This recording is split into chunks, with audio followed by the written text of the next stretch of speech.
The other one we got is a documentary called The Last of the Sea Women. This one's going to be coming out on Apple because we got it through Apple screeners. And this is directed by Soo Kim. It focuses on South Korean island of Jeju Island. I don't know how to say it. It's Jeju. And it focuses on a group that they call themselves, once again, I'm going to butcher the word, Haenyos. Um, and this is the group of women that historically and traditionally free dive for, different kinds of food and things in the ocean. And so what they'll do is they basically a boat will go out a little ways, not too far. So maybe the bottom of the ocean, wherever they're at, is maybe 20 meters down or something like that. They don't have air tanks or anything, just have a mask. They have a mask, a wetsuit, like a float with a net hanging from it. So when they go down, they just they'll pick off sea urchins or snails or whatever it is that they're trying to get they are seaweed.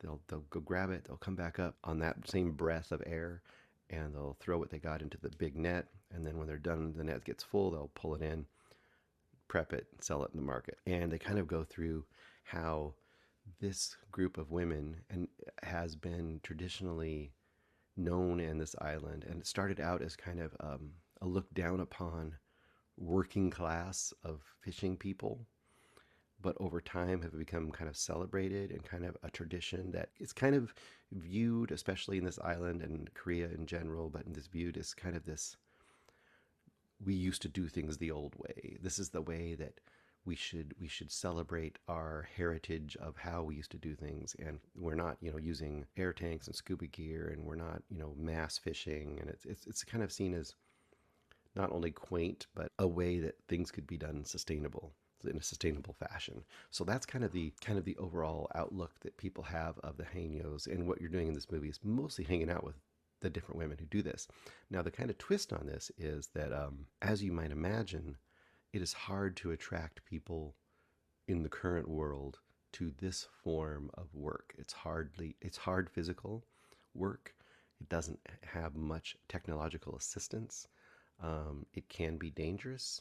It's not hugely lucrative, although they point out that some of these women do pretty well relatively, because I guess now some of these things that they harvest are make enough money that they actually do okay. They can survive off of it. It's not like they're just picking and scraping for any money they can get. So based on that, the average age of the Haenyos is between 60 and 80 years old.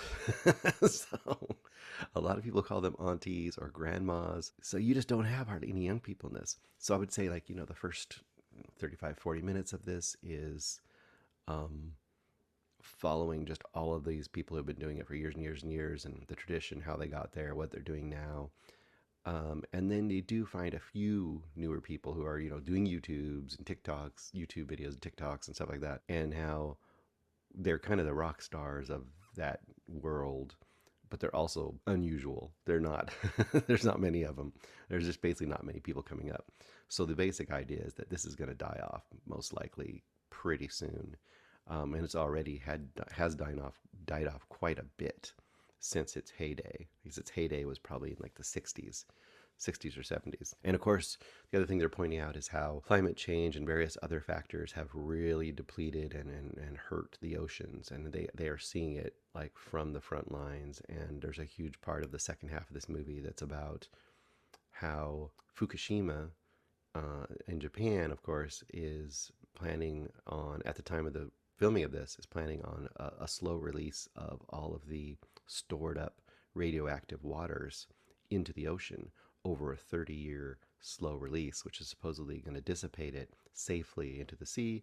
And of course, these Haenyos, who are literally swallowing the ocean water on a daily basis and as part of their job and out there in it, do not see that as a good thing. And there's a lot of environmental uproar, especially by South Korea, who's going to inherit some of this radioactive water. Big uproar over that as well, and that becomes part of a subplot of this movie. Overall, this is a solid documentary. I don't think it's a hugely I feel like this documentary is almost too small for like a 90-minute movie. I think that even as interesting and as kind of a unique sort of specific thing that we're watching, if it's not your thing, I just don't think it really goes a ton of places other than kind of where you might think it might go. The people themselves are interesting enough. The life they live is interesting enough. The the kind of the subplot of the Fukushima water definitely adds some, I guess, some dramatics to the second half of it, but not even then. That's not hugely dramatic because, here's a bunch of little old ladies who swim in the ocean.